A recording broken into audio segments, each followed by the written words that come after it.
Get your tickets now for the Dog Stars. It's no surprise how fast civilization can disappear. Out there, it's kill or be killed. Jacob Elordi. There are people out there. They need our help. Josh Brolin. Shoot first and inquire afterwards. Margaret Qualley. Ow. Okay, tough guy. And Guy Pearce. Arm up. The Dog Stars, directed by Ridley Scott, in theaters August 28th. Get tickets now. Rated R. Under 17, not admitted without parents.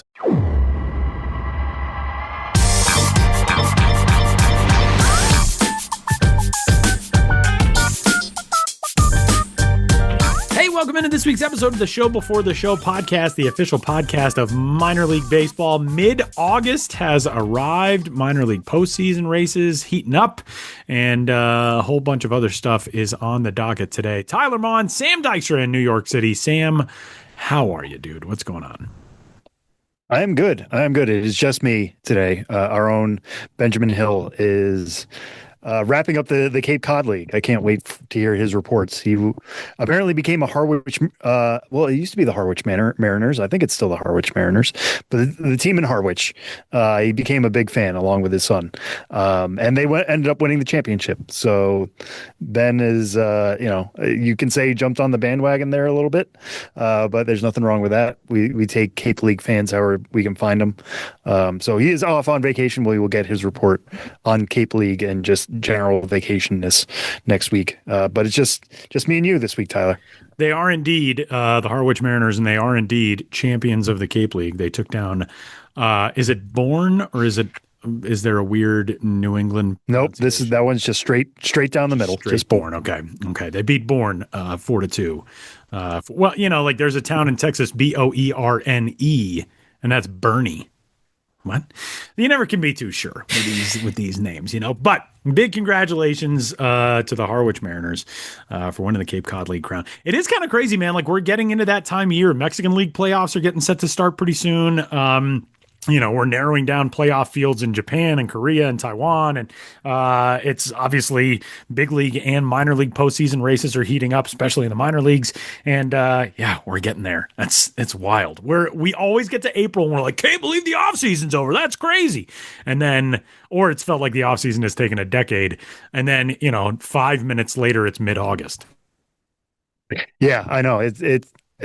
I'm actually going to write about this next week for the MLB Pipeline newsletter. But after, the draft and the trade deadline, and now what we're going to talk about here in this first segment, our re-ranks are done.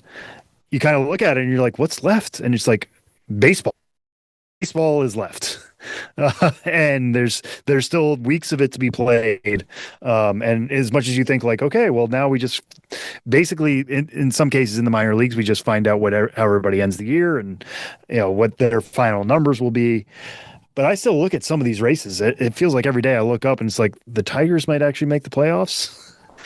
After we had that big debate about Tarek Skubal, trading Tarek Skubal and getting enough back, they still might make the playoffs. That whole AL Central is really interesting, and how that's going to play out. The Padres continue to be hot, and when everybody thought they might be sellers a few weeks ago, so like. I don't know. It's just nice to, once everything gets settled, right? All the player acquisition stuff, all that gets settled. We just get to focus on stuff on the field. I think that's kind of a good and pure and exciting time of the calendar.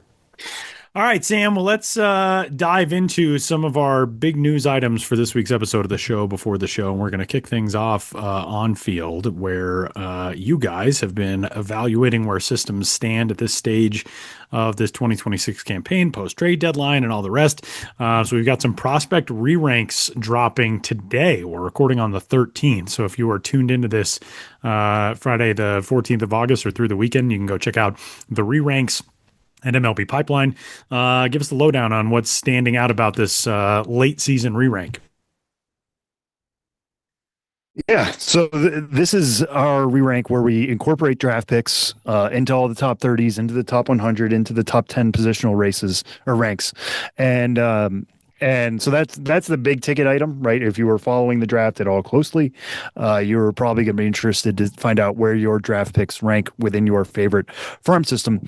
But also, we take that opportunity. We did a little bit of a switch early July or mid July, I should say, right before the trade deadline, where we did what we call the quasi re-rank. We mixed up the top 10s and then moved guys up or down 10 spots if they were worthy. This is just a straight re-rank. We're just taking the 30 best prospects in every system as we see fit, as the industry sees fit, as the feedback we got from across baseball sees fit, which is great. It's a great opportunity for me, as a writer and a reporter and somebody who really cares about this stuff, to check in with a lot of sources and just see how they feel on certain players, compare that and contrast that to what I'm hearing from other people, how my thoughts and feelings on these players might be. And it's a great learning opportunity. And that's what I hope to take to you as fans and readers, right? It's just like, okay, here's what we've learned. And it might challenge what your preconceived notion is. And my hope for you is that you take that and think like, okay, well, what can I learn from that? If I thought so-and-so was such a great prospect and he's lower on the list, what does that mean about what I still have to learn about that prospect? Or, hey, here's a guy I haven't heard about yet, and all of a sudden he's climbed all the way up to number 5. Like, that's amazing, at least in the top 30. I would hope you've heard of the number 5 overall prospect in baseball. But even if you haven't, like, it's a great learning opportunity. My favorite thing, and part of what I love about doing this job, is the idea of somebody taking our rankings, right? Fresh rankings like this, going to a ball game and seeing like, okay, who do I need to see at this game between Hudson Valley and Brooklyn, or Everett and Vancouver, it's that's what I do it for, is people who go to the games and are just interested to find out who the best players are.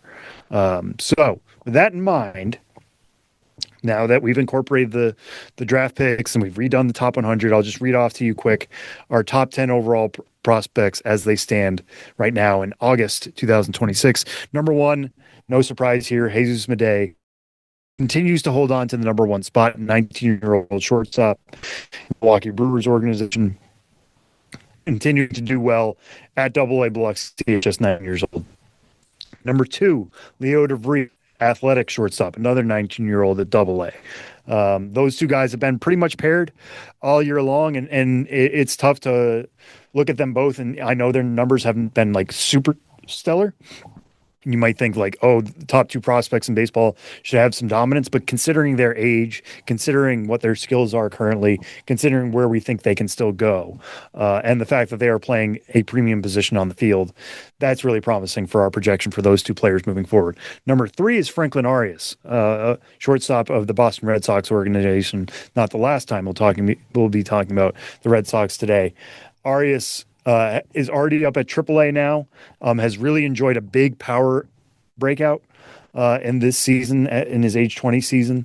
And I think that's in a way that a lot of people weren't predicting. They thought he would be contact heavy, a really good defensive shortstop with maybe 10 to 12 homers a year. And now he's blowing past that. You might even be able to say he has above average power. So he's doing that. Yes, he's a year older than those other guys, and that's why he ranks behind them. But in terms of breakout seasons and in terms of the whole package, Franklin Arias is absolutely putting it together. Number 4, the number 1 overall pick last year, Eli Willits of the Washington Nationals. He's at high A this year, or he's climbed to high A in his first full season. Number 5, the top pitching prospect in baseball, Cade Anderson, who really should be in the major leagues by now, should at least be in AAA. But the Mariners don't like sending their guys to the deep waters of the Pacific Coast League to get chewed up and spit out. So he's been at AA all season. By far and away would be the leader in the clubhouse to become the minor league pitching prospect of the year. If the season ended today, and I fully expect him to be, if he continues to carry this, hopefully he'll make a debut. Maybe late in August, early September, something like that. But the stuff has been really good. The results have been phenomenal. So he's number 5. Number 6, Josue DePaula, Los Angeles Dodgers outfield prospect. If he played center field, he would be number 1. It's really the glove that holds him back here. But otherwise, I mean, a lot of people give him comps to Jordan Alvarez. He's a little bit more athletic than I think Jordan Alvarez is, even if that doesn't always show up in the field. But the hit is really good. The power is really good. I believe he's enjoying a 2020 season with 20 plus homers, 20 plus steals this year at Double-A. So Josue DePaula moves to number 6. Number 7 is Seth Hernandez of the Pittsburgh Pirates. If not for Cade Anderson, would be an easy pick for top overall pitching prospect in the game. The stuff has been absolutely phenomenal.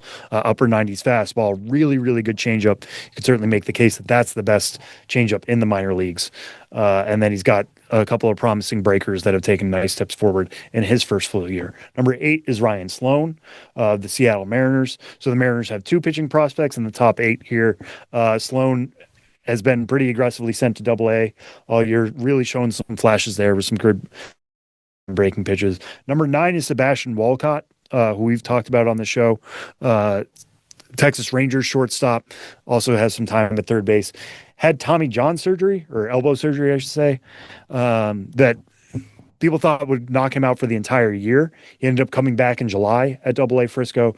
Now, he was missing a little bit of time on the concussion protocol injured list, but he's back now. Absolutely insane power, really strong throwing arm. Even if he has to move, it's still going to work on the left side of the infield. He seems to have come back stronger.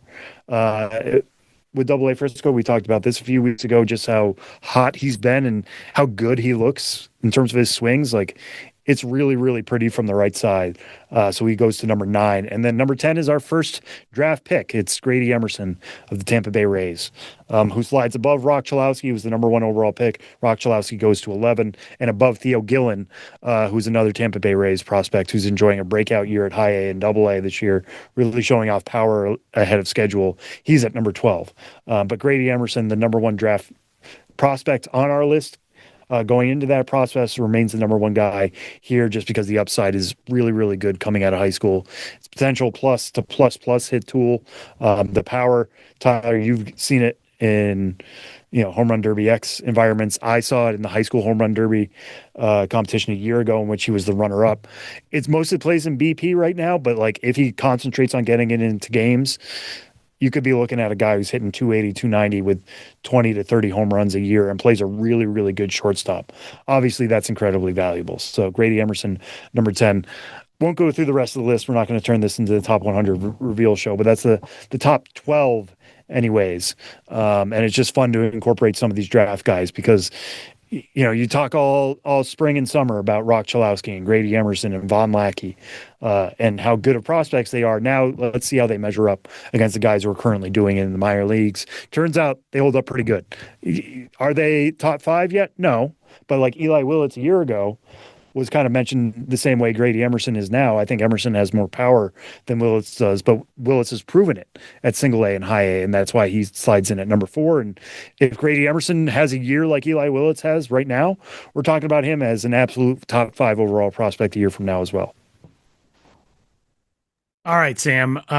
Let's continue the on-field conversation with a specific on-field showing, and that was the 6-3 win for the Iowa Cubs over the St. Paul Saints in minor league baseball's Field of Dreams game here in 2026.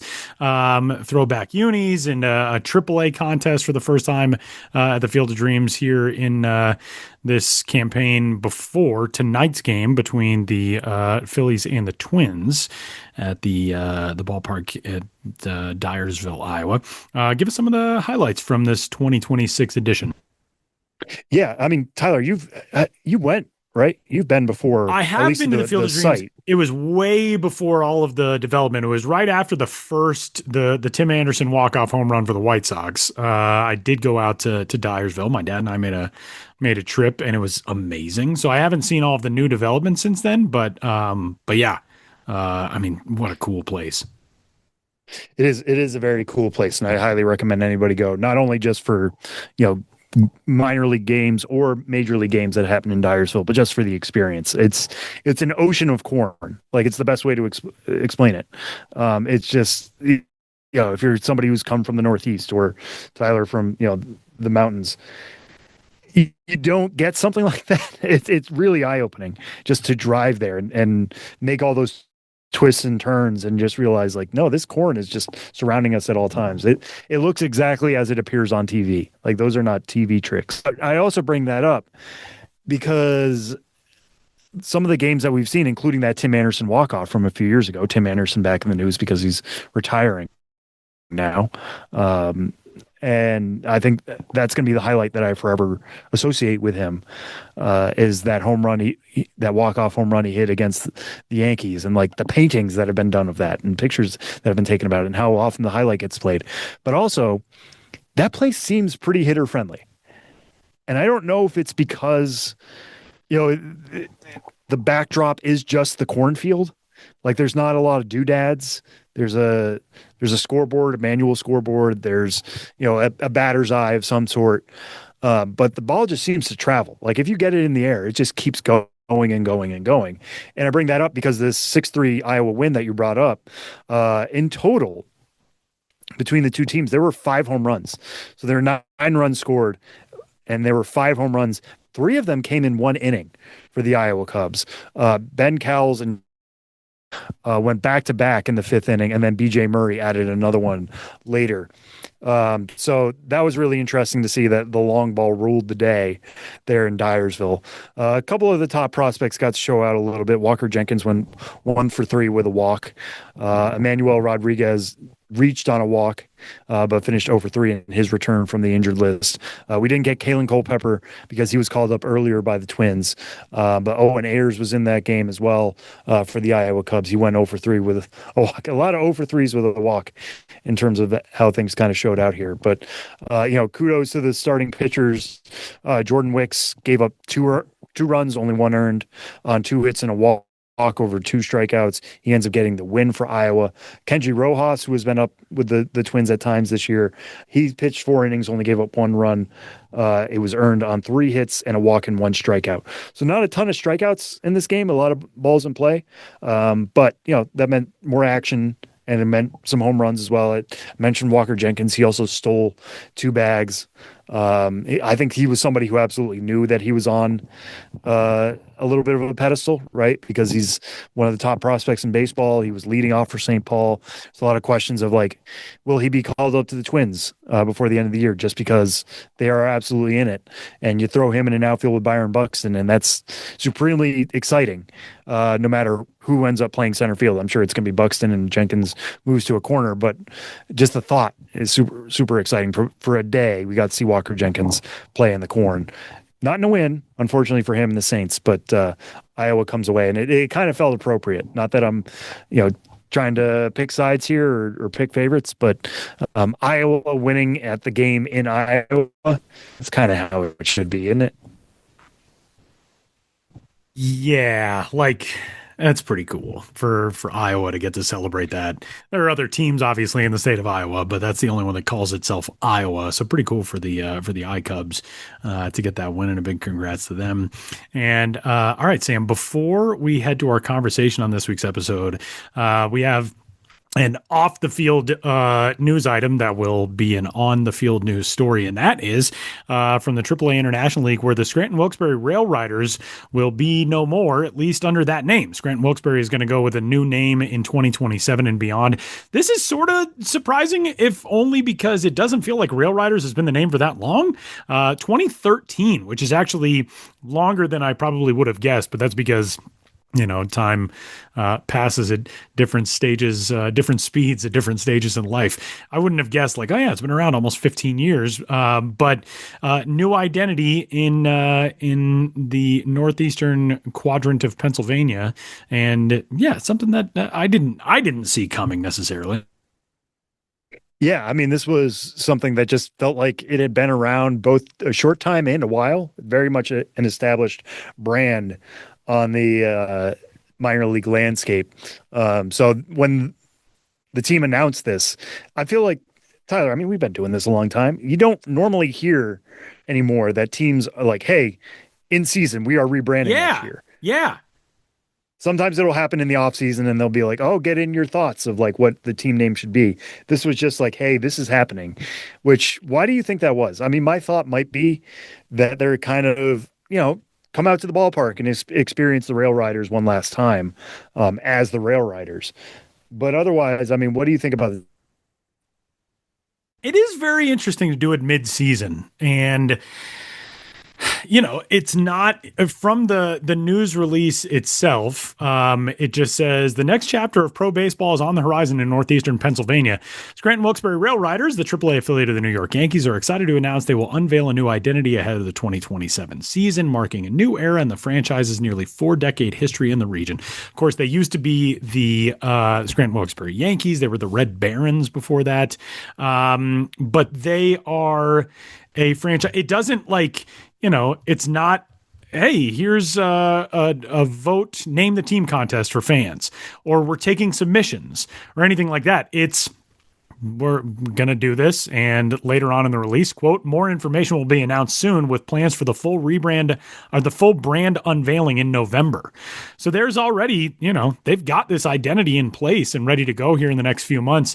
Yeah, we don't often see this in August. Yeah, I mean, listen, it's got us talking, right? It's got a lot certainly. of people talking.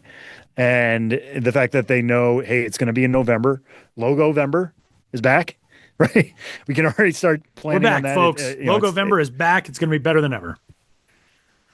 Yeah, it's a little too bad that Ben is on vacation this week just to get his thoughts on this, and maybe we'll circle back with him next week. But yeah, I mean, it's just the mind starts running on what that name could be, what the logo set will be, because you have to think Yankees AAA affiliate, right? Like it's going to be something that's going to probably have some, historic nature to it. It's going to carry some gravitas. It's going to carry some weight, and I don't know. I'm really intrigued, and it's going to be a little weird. I'm sure next year we're going to be doing a lot of correcting ourselves of starting to say Rail Riders and then moving on and correcting ourselves. But like Rail Riders is one of those names that always gets stuck in my brain because I don't know if they were the first to do the double caps within the word. Yeah, I don't think they were, but that has become such. Iron Pigs is Iron Pigs has been around for but that's been such a big thing, you know. The intercap is that when you just like take two, capital noun punctuated words, and you just smush them together and leave that capital letter in the middle. Like Iron Pigs or Rail Riders, that's what that's called. Rail Riders, I think it is a cool name. Like, I think it sounds cool when you say it. I was never super wild about the logos, especially like with the one that's an R and it's got like a lightning bolt and it's like going through train tracks. And there was another one that was, character, I believe, that's supposed to be based on Punxsutawney Phil, if I remember correctly. And it's a little guy standing on rail track. Like I don't, not like trying to dunk on the Rail Riders name or identity or anything, but I don't think that a rebrand is going to be, it's not like, oh man, we're losing this identity. That's crushing. Like, I think they'll probably do something cool. Yeah. Yeah, no, I think it kind of feels about time, right? Like you were saying before, it feels like yesterday that they were named this, but then I think if we were to go on a Wikipedia page for another minor league team and be like, for 13 years they had this identity, you're like, well, that sounds about right. Yeah. Yeah. When you look at it through that historical lens, it's like sometimes there's just this turnover. And yeah, as much as we had grown to used to talking about the Rail Riders, this isn't the Durham Bulls. Or the Tulsa Drillers, or like some of these teams that have been around forever, and feel like you cannot change this. The Buffalo Bisons. We'll see what the next. I mean, maybe this next name will become that. There's every possibility for that. Yeah, it's possible. So big stuff ahead in Moosic, PA, and that'll do it for our opening segment on this week's episode of the show before the show. Coming up, we are sticking with International League conversation. And if you are a fan of weird Netflix sketch comedies, our conversation after the break is for you. Brendan Black of the Worcester Red Sox joins us coming up next.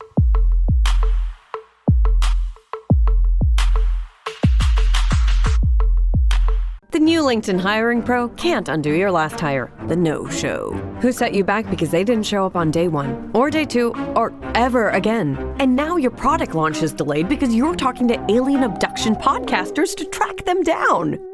But LinkedIn Hiring Pro can help make sure your next hire sticks. In fact, businesses who use LinkedIn are 24% less likely to reopen a role in the next 12 months. Hire right the first time with LinkedIn Hiring Pro. Post a free job today at linkedin.com/quality. Coming up on Thursday, August 27th, 2 weeks to the day from when we record this very episode and this very interview, the Worcester Red Sox in Worcester, Massachusetts will be hosting I Think You Should Stay Night at Polar Park. And we're all trying to find the guy who did this. And the guy who did this is Director of Ballpark Entertainment for the Worcester Red Sox, Brendan Black, who joins us. First off, it's so good to see your smiling face. We're longtime friends, and by that I mean like 3 years through the formerly Home Run Derby X and now MLB X circuit. Buddy, it's so great to see you. How are you? I'm doing great, Tyler. Thank you for having me on. Thank you, Sam, as well. It's been a while. Haven't been on the circuit this year for MLB X, but definitely missed those times of those shows, but good to see you. Well, you and I, we connected pretty quickly as MLBX buds. And one of the things that we connected most quickly over was the first dinner. At the very first dinner, the first night that we hung out, we connected over the comedic masterclass that is I Think You Should Leave, starring Tim Robinson on Netflix. And you have brought to fruition what is now a Tim Robinson celebration, in effect, in I Think You Should Stay night coming up 2 weeks from today, which is, I feel as though we do sort of have to explain, because I'm assuming there are a decent amount of people listening who are like, I don't know what this is. What is this? This is a sketch comedy show on Netflix that is one of the funniest things that any of us has ever seen in our entire lives. Take me through the creation process. Was this your idea? And if so, how much did our conversations at various dinners at MLBX locations play into this? Well, let's start there. A lot.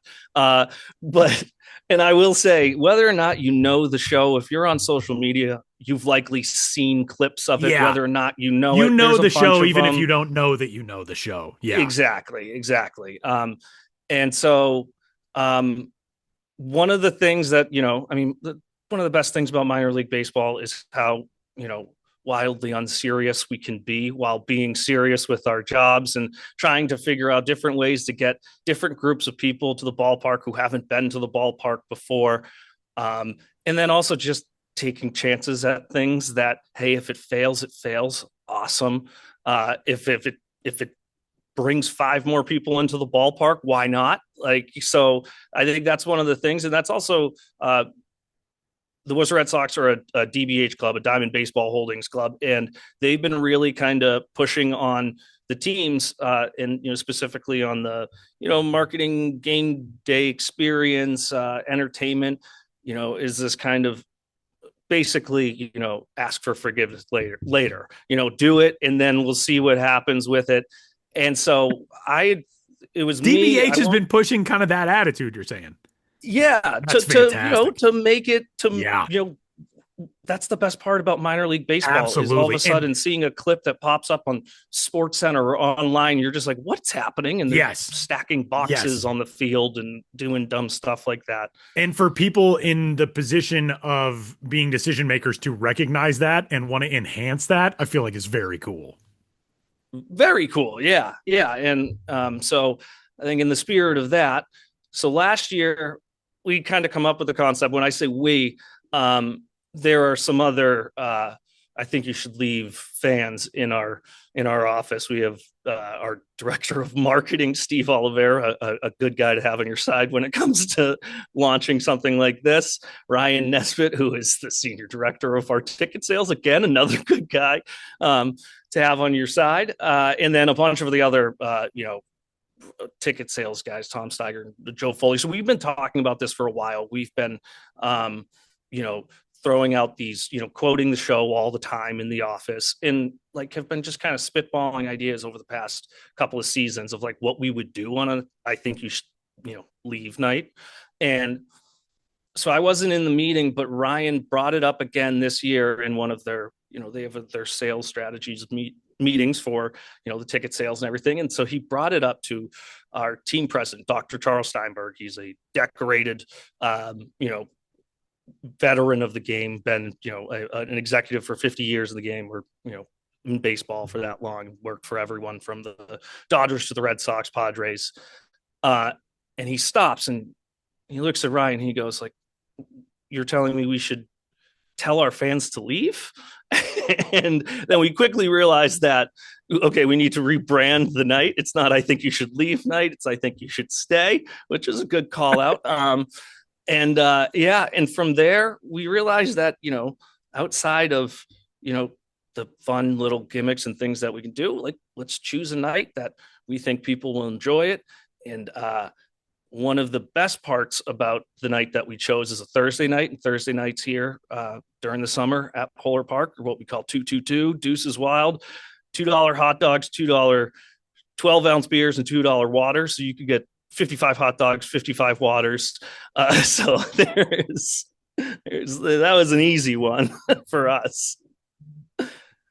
But yeah, that's one thing I wanted to ask about is like, why now? Like, is it because it is kind of getting like we are in the dog days of summer and you're getting towards the end and it's a little bit, school's about to come back in Massachusetts and the surrounding area.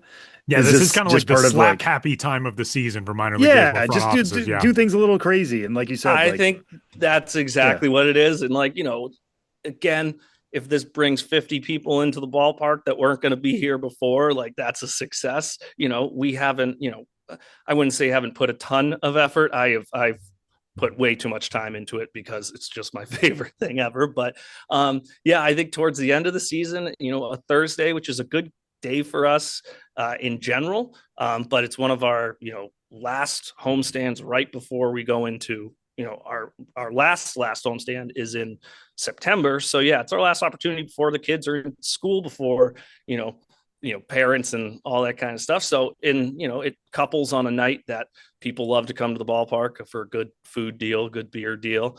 And then, on top of it, it's, I think, just kind of capitalizing on Tim Robinson's, his arc that he's had now, where he has, multiple movies and he has multiple shows that are going to be happening. The Chair Company that was on HBO, which if you haven't watch. Go do it. I think it's already been renewed for a third season. The second season hasn't even come out yet. And I feel like they've already renewed it for a third season. And so, that was the idea of, just trying to do this. And also like it's, in a way, I don't know, like the absurdness of like Tim Robinson and of his shows and those things, like, for whatever reason, for me is a parallel to minor league baseball and, just like the crazy logos and the crazy mascots and all that kind of stuff. So I just feel like it fits really well.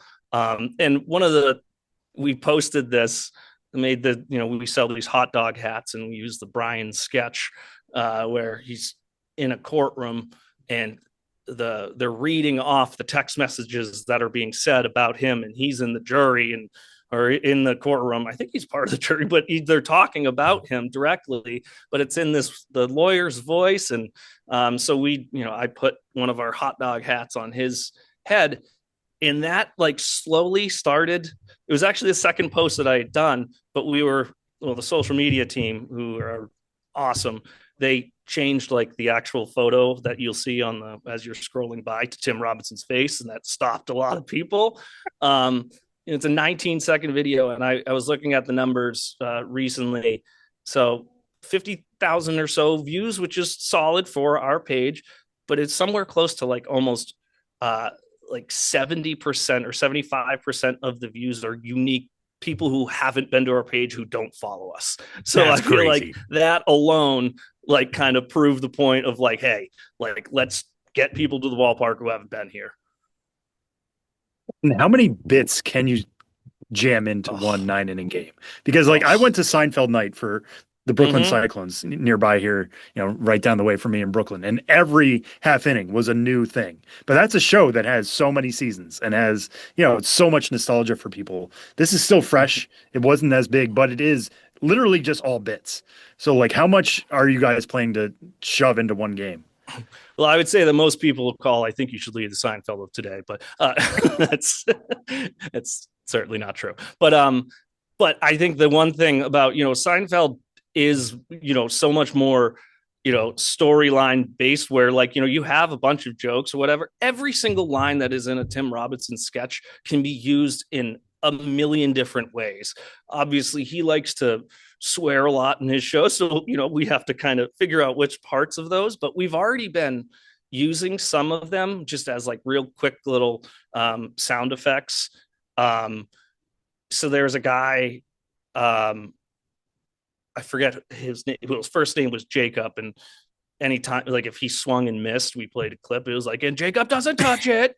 And so there's like, there's like stuff like that. And then I forget, we did another one that when the opposing team would miss a challenge, I got to remember what it is, but we still have it in our sound effects. But there's just like a million different things that we can just pull. So and I think there's going to be it's going to be tough to. We're very fortunate. We have a million corporate partners here at the WooSox, so we have a lot of in-game activations already. So I think if you're coming here as a fan of just the WooSox and baseball, you'll be able to manage to get through the game without being like, what is happening here at every moment? But if you're a fan of, I think you should leave. The nuggets that are going to be put in throughout the game are going to be, are going to be great. So, and we're working on that. We're spending long nights thinking about what we can do. You can go down to the shops at the creek and hang out there if you're not into exactly as many that's right. as possible. I feel like you guys are on the cutting edge of I think you should leave honorifics, and Tim Robinson obviously has turned into a cultural icon for weirdos like us who find him to be one of the funniest people alive. I would imagine though you've probably gotten a good amount of confused replies from people, especially older fans who are like, what is this? What has the reaction? I would think the reaction has mostly been people like, oh man, there's a minor league baseball team who loves the thing that I love. What has like the flip side of the confusion been like for people? So, we've only launched a couple of posts right now. We've done a couple of in-game things. The posts are funny because especially the hot dog hat one, we used a couple of photos of fans to like lead into the clip of Tim Robinson. And so, we had one fan being like, hey, that's me. And it was like, okay, that's awesome. Made the point, but awesome. Glad you watched. Thanks for commenting. And then someone else was like, posted like, oh, I love those hats, like not understanding not understanding what the overall joke is. But the majority of the and again, like, we get good engagement, good comments. This post has been shared over 2,500 times to different people. It has like almost 45. It has like 45 comments on it. Of the 45, I'd say 42 of them are references to the show, and like people doing like creative way. Like, I actually want to go to Polar Park more than I want to go to Haunted House. Or I'm just, I think if people are going to come, they're just going to come for the zip line, and all of and like someone asked for a hot dog bowl, which I'm talking to our chef if he can make it. People asked if there's going to be water near steaks, if there's going to be like, and so it's just awesome to see. It's also one of those posts that just doesn't die, because like every day, just out of my own, pure just pleasure, I go down and I have to check it to see how it's doing. And every day there's like a couple more comments, a couple more, shares and that kind of stuff. So we did play it in game, which the hot dog hat one, specifically because we had what was actually the Boston Red Sox's organizational debut for the Red Sox. Adley Rutschman was in Worcester. Right. And so it was just this past week. And he's a big, I think you should leave guy. If you look him up, you look up Adley Rutschman. Yeah. I think you should leave. There's a bunch of clips of him either with quoting stuff and doing that.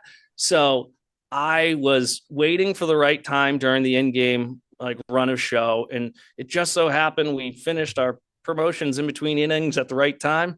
And I asked our center field camera, I was like, hey, and I looked over, saw Rutschman was on deck. He's the next batter. And there is, call it 40 seconds left in the inning break. And I was like, oh, I'm going to play it right now.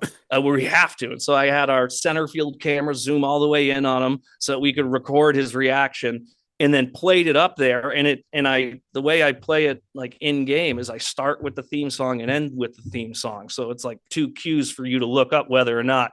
And it's a very recognizable song. Like if you're an I Think You Should Leave fan, the second you hear it, you're like, wait a minute, what? Yeah, you're immediate. And he didn't bat an eye. He's a professional athlete. He was just locked in on the pitcher the whole time. But I'd like to think in the back of his head, he was like, nice. He's like, I got to go back and watch whatever this video is. Speaking of the Instagram comments, I am going to take full credit for this, as I texted you the other day. But Tim Robinson did like your post. He did like the teaser video, Tim Robinson himself, which is very cool. And it's, I assume, because I tagged him, that has to be the reason behind it. Have you heard from Tim Robinson's camp at all? Because I know you guys have extended a formal invitation. Tim Robinson, baseball fan. I think one of the things that really lends itself to this is there are a lot of, I Think You Should Leave and Detroiters hot dog jokes. There's a lot of hot dog references, so that's perfect for baseball. But have you heard anything from the Tim Robinson side of this yet? So, like you said, the like came out of nowhere. You obviously led the charge. And then a lot of other people, we didn't ask people to tag them. We didn't, whatever, but a bunch of people did. And then again, just because I just wanted to see how I was doing, I was checked who liked it, and I saw his name pop up. I was like, no way. And so we had, we've sent me a screenshot of it. You're like, prepare yourself for this. And then sent me a screenshot of at TS Robinson 23 liking. I was like, what? This is incredible. Yep. Yeah. Big moment. So we haven't heard anything yet, but it's still out there. Got to reach out to Sam Richardson, his partner in crime as well. So we're reaching out to both of them, and we would love to have them come and join. But I think that is what's also awesome about Tim Robinson is his just like he's a big sports fan, he's diehard, Detroit, just in general. But he also, another thing is like he's a big like skateboarder, punk rock like kind of guy. And I don't know, there's like a bunch of different aspects to him, which I think makes him very, very interesting. Guy. I feel like there are also things that would like lend him perfectly to being in love with minor league baseball. Oh, 1,000%. Like he should do a show about minor league baseball. Yes. We together with, I was going to say, can we all volunteer to be on that staff? You guys have made a Tim Robinson trap. Yeah. To pitch him. We're luring him in. That's how it's going to work. This is copyrighted. Everything that we said right now. Well, I mean, we've kind of touched on a lot of the bits to this point, but as a means of teasing out what's going to happen that night in Worcester, what are you most excited to include? Like, what's the bit you can't wait to actually see into fruition there at Polar Park? There are some which I'll call like, the situationals, or, where, a situational in our mind is, a team, the first single of the game is sponsored by someone. And so, we have to hit first single, first pop fly is sponsored by someone. Triple is one that I want, which is also sponsored, but then I want to be able to, hit our little activation, and then it goes to Bob Odenkirk going, triples are actually best, and so there's a bunch of them that kind of rely on what's going to happen in the game. And so I think those ones that's what I'm looking forward to most, is just kind of being able to riff during the game and just kind of seeing things that are happening. And then being able to, like have something that, relates to it. And I have another, another one is the zip line clip, like that kind of stuff. Like I want to just show clips from that. Like, doesn't even have to be like, necessarily a joke that leads into it. I just think there's going to be, if there are, again, 50 people in the crowd, those 50 people are going to, tears are going to be streaming down their face, and people around them are going to be like, what are we, what's happening? And that's like the best thing about this show is it is like when you're when you're in the little cult of it, it's delight. That's how you and I became friends. It was our first dinner. We became buds because of that. But it like you share a weird little connection with other people who like it, and you're instantly bonded that way. Yep. Yeah. And, there's, just, and it's funny because now I have so many of my friends in the front office here will like come by my desk and be like, dude, I watched another episode last night. Like, what about this idea? And it's like, let me stop everything I'm doing and let's focus on this now. I was going to ask that because I feel as though you could watch every single sketch and come up with an idea for something from every single sketch. So what is that? Have you just like gone back through and watched and made notes of like, oh, we could do this. We could do a baby of the year competition. We could do a driving crooner competition. We could like, how does that process come together? Well, also I can't believe I got this far into it without mentioning the fact that our team, our front office basketball league that we played in over the winter, we were the driving crooners.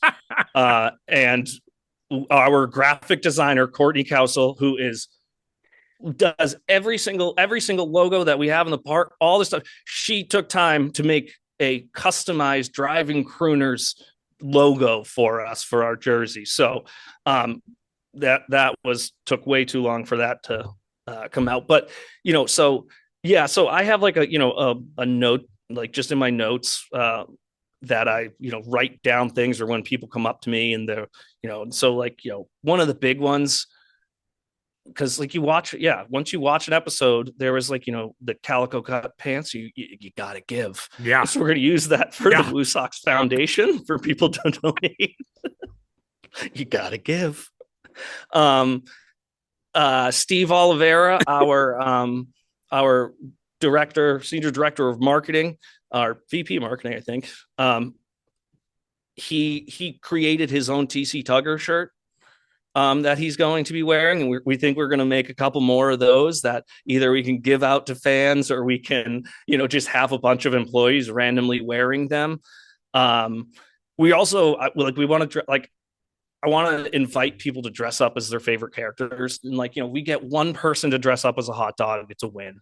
If we get, one person to dress up as like the cosmic Santa, there's I would just be, and, it would make me so happy to look around the ballpark and just see little scattered Tim Robinson bits throughout, You see Iggy simply Suarez, too good. Our manager, he gives. He gives.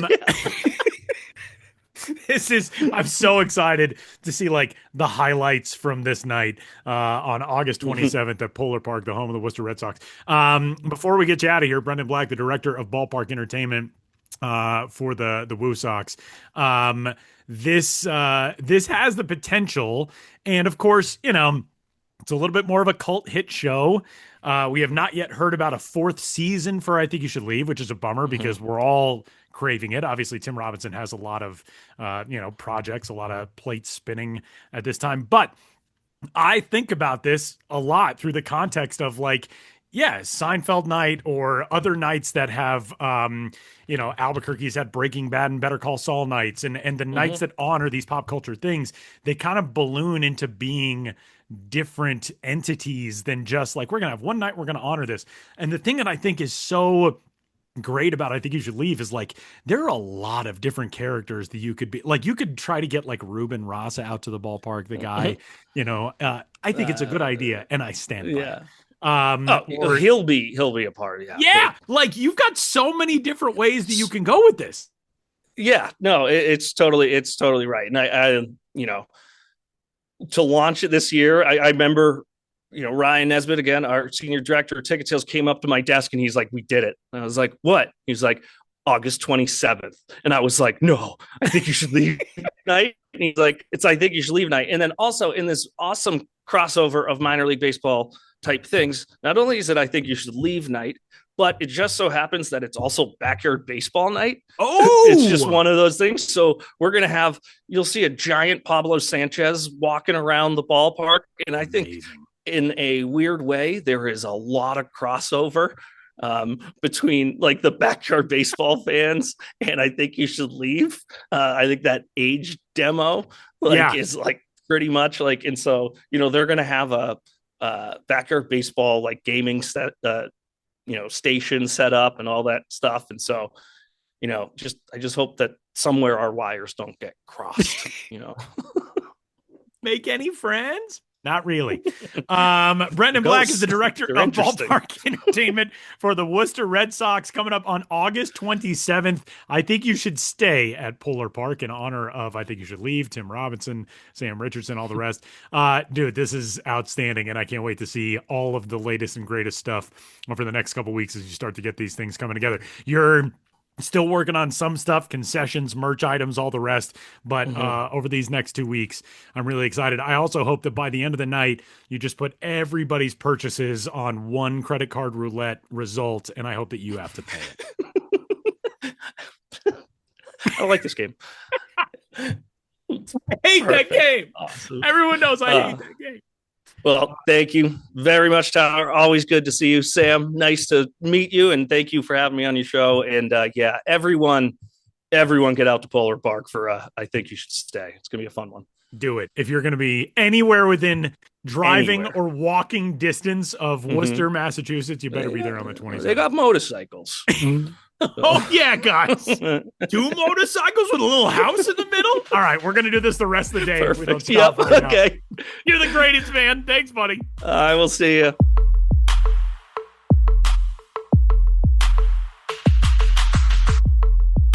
The new LinkedIn Hiring Pro can't undo your last hire, the no-show. Who set you back because they didn't show up on day 1, or day 2, or ever again. And now your product launch is delayed because you're talking to alien abduction podcasters to track them down. But LinkedIn Hiring Pro can help make sure your next hire sticks. In fact, businesses who use LinkedIn are 24% less likely to reopen a role in the next 12 months. Hire right the first time with LinkedIn Hiring Pro. Post a free job today at linkedin.com/quality. Man, I got to figure out a way to get to finally hang out at Polar Park for a night on August 27th, just so I can make all of my dumbest I Think You Should Leave jokes to Brendan Black and everybody else. No, that is going to be awesome stuff coming up on the 27th at the home of the Worcester Red Sox. And that brings us to our final segment of this week's episode of the Show Before the Show. Now, since there are only 2 of us, we're not going to do the game edition of Name That Dude, but we are just going to name a couple of dudes. Sam, you got a dude to name? I do, and this is one that I want to bring up just because, I don't know, this really caught me off guard yesterday. John Boyce, who many people probably know just from the internet. Yeah. And may have been fans of his as I was back in the SB Nation days. And he does a lot of work now for Secret Base. Visit his sandwich shop, maybe, but it's closed. It's closed. Every time I go, it's closed. Yeah, it's closed. It's closed. Anyway. It's really a shame. But yeah, John Boyce posted this on Blue Sky the other day because there's literally an account called Remember Some Guys. And I'm sure it's a bot. I'm sure it's just like cycling through all of Baseball Reference, and inevitably it's going to come up with somebody that everybody's remembering all the time. But this one happened to be Bo Jackson, as if like, hey, have you remembered Bo Jackson? So this is a little meta. I'm sure many of you have remembered Bo Jackson, and that's what John Boyce was pointing out by quote tweeting the post and saying, kicking back some beers with the boys, trying to think of an obscure name to rattle off. Hey, do you guys remember God? And it's like, yeah, no, I mean that's kind of what Bo Jackson was. Albert Einstein. Have you heard of one of these real ancillary figures? Yeah, and there was somebody who tried to respond, and that was just like, like he wasn't in baseball that long, and he was only a short-term superstar in the NFL. He's really only a god in the narrow confines of Tecmo Super Bowl, is what this person tried to say. I'm sorry. What? Bo Jackson. That is a person who does not know ball. Yeah, is an inner Hall of Famer for best American athlete of all time. Ever. It's like Bo Jackson, Jim Thorpe. You could probably throw Deion Sanders into that conversation. Like there are very few who reach that level. Yeah. Yeah, who just do everything at the, like you said, just so exceptionally. So I know what John just said, but if you haven't gone to Bo Jackson's baseball reference page lately, I encourage you to do so. In that first 1986 season, he did get in some minor league ball. So, it's now relevant to this podcast. He played 53 games with the Memphis Chicks in the Southern League, got 212 plate appearances with them, hit 7 homers, had a 277, 368, 473 slash line, and then had 25 games with the Royals that season too, and then basically just his career played out the way it did. Tyler, you want to guess what Bo Jackson's career high for home runs was? That is a really good question. Because I feel like it would be a lower total than you would guess. Because you think of Bo Jackson as just like prodigious pop and a ridiculous hitter. But, there were injury issues. It wasn't a super long career. I'm going to guess like 24. It was 32. Wow. Okay. That's why I brought it up, because I think if you are that's more than I would have guessed. Yeah, you might have guessed like 40, because Bo Jackson busting out of his uniform. Again, like one of the greatest athletes in terms of speed, in terms of power, in terms of the whole package. So you might think 40, but then if you're a certain ball knower, you might be like, well, there were the injuries and he wasn't around that long, so let me knock a few down off of that. 32, really strong year. I mean, to be honest with you, in 1989. You did also get in some games with Birmingham, obviously the Barons in 1991, and then Sarasota with the White Sox in 1991 as well. I did not remember, I will be fully honest with you, that he played for the California Angels in the strike-shortened season of 1994. And that was his final year on baseball. But yeah, Bo Jackson, man, like, I guess I'm falling into the Blue Sky accounts trap of remembering him, but I kind of want to just go meta and be like, if you have not thought about God lately, consider God. Consider how cool it was that we got Bo Jackson for even just a short amount of time in our game. Yeah, I think that's a great way to look at it. I'm gonna stick in a similar era, very much a similar era, and I'm gonna tell you a little bit about Terry Pendleton. Terry Pendleton had a career that, he was one of those guys who I knew as a kid, man, that guy's really, really good. But I don't think I appreciated, Terry Pendleton made his debut several years before I was born, at least in professional baseball. He made his debut in the big leagues the year before I was born. But he was the 1991 National League MVP. That season, he slashed 319, 363, 517 with a career high 22 home runs for Atlanta. He also had 187 hits that year and 199 hits the following season. An interesting thing about Terry Pendleton is that he was an MVP in 1991. He was not an all-star in 1991. He was a National League MVP, but he made his only all-star appearance the following season when he finished second in MVP voting. He also won 3 Gold Gloves. He was in the top 10 in Rookie of the Year voting in 1984, made his debut with the St. Louis Cardinals because he was drafted by the Cardinals in the 7th round of the 1982 MLB first-year player draft out of, and I don't think I would have guessed this, but Terry Pendleton from Fresno State. Did not know that. Same as Aaron Judge, of course. He is a California guy. He's from LA. He went to Channel Islands High School in Oxnard, California, but he made his professional debut in 1982, with a couple of throwback locations in minor league baseball, Johnson City in the Appy League, the Johnson City Cardinals, fitting because today Sam is wearing an Appy League All-Star Game polo. So debuted in the Appy League. Then he made the climb to the Florida State League, which was then an A-ball circuit back in 1982 in the St. Petersburg Cardinals there. Pretty good debut season. Following year, 83, he was with AA Arkansas in the Texas League. And then the year after that, spent most of the season with Louisville, AAA Louisville in the American Association at that time, but made his big league debut and basically never looked back. He played 2 rehab games in 1994 with the Greenville Braves in the strike-shortened season. That year, really good campaign for him. And then in 1995, he was off to the Florida Marlins. He spent 95 with them, 96 partially with the Marlins. He was back in Atlanta. 97 and 98, Played a handful of minor league games between AAA Indianapolis and AAA Omaha in the Reds and Royals systems, and then retired at the age of 37 in 1998. Terry Pendleton, we salute you. He was always such a fun player to watch. He's also another guy who was just like, oh yeah, you can just be like a normal-sized human being and be great at baseball. He's listed at 5'9", 178, but he always kind of struck you as like, look at this smaller dude. He's just killing everybody out there. He was a fun player. I like Terry Pendleton. So there he is, Terry Pendleton, for this week's episode of the Show Before the Show. Can I just tell one more Bo Jackson story before we go? Yeah, please, always. Because this came up, and I want to say it was my Instagram algorithm the other day when I'm just scrolling through videos. But Tyler, I'm sure you probably don't remember where you were I know I wasn't literally of this earth quite yet.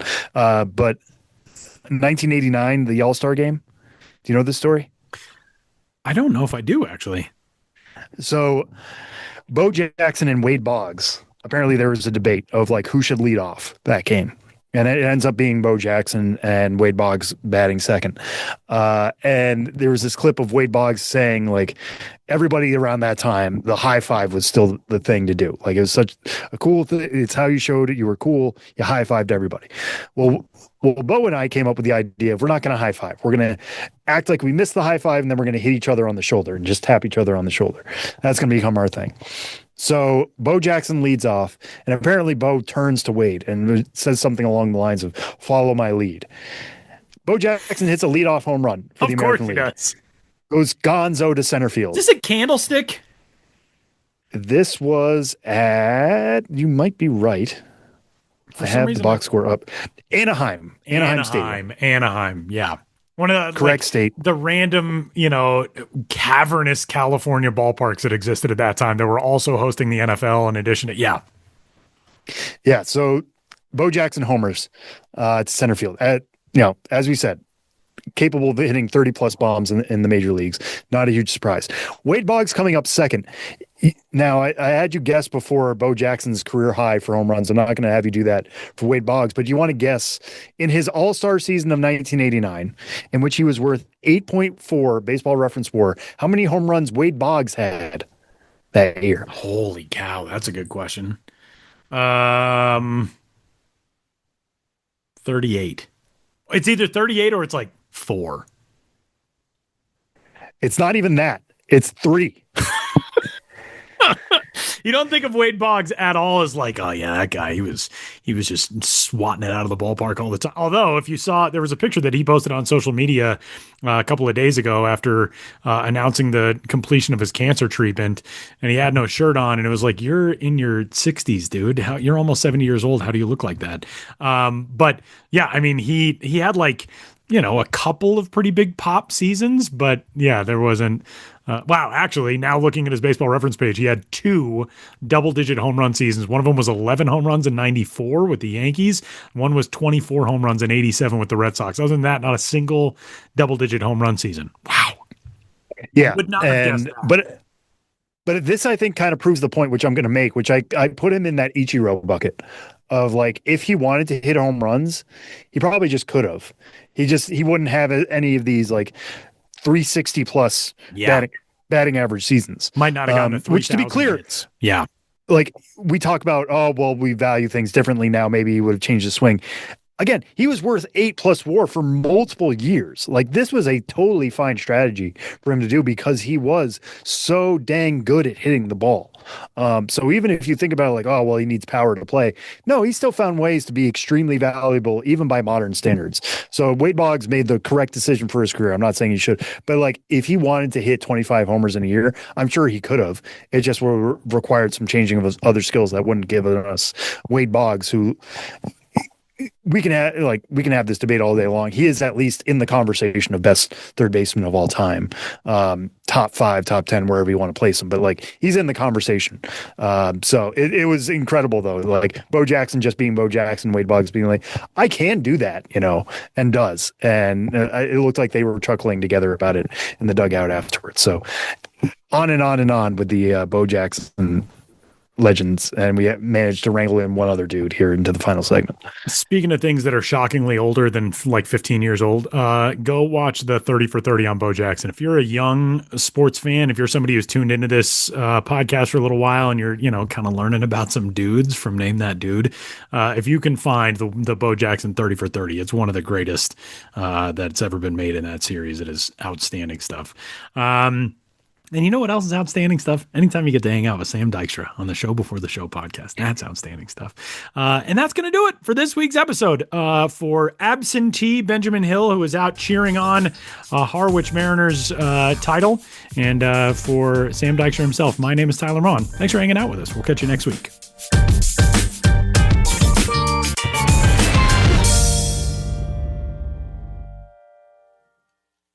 This episode is brought to you by ChatGPT.